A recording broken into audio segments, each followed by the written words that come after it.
దాదాపు వారం రోజులు పట్టింది. మన రెస్క్యూ టీమ్స్ మిమ్మల్ని చేరుకోవడానికి చాలా టైం పట్టింది. Your lucky. మన వాళ్ళు 4 మిస్సింగ్. బాడీస్ నదిలో కొట్టుకుపోయాయి. మేబీ విష్ణు కూడా.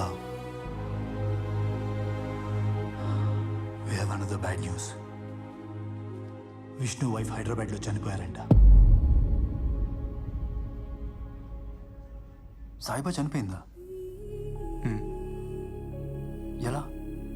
మా మీద అటాక్ జరిగిన 5 రోజులకి ఎవరో ఫోన్ చేసి చెప్పారట, హైదరాబాద్లో జరిగిన ఏదో మత కలహాల్లో తను చనిపోయిందని.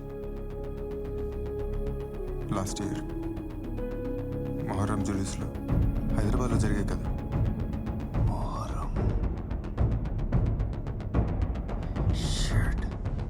మన్సూర్, రేపు మార్నింగ్ కల్లా టపాచుకున్న రైట్స్ తాలూకా ఫైల్స్తో పాటు సాహిబా అనే అమ్మాయి పేరు ఎక్కడైనా ఎప్పుడైనా తగిలితే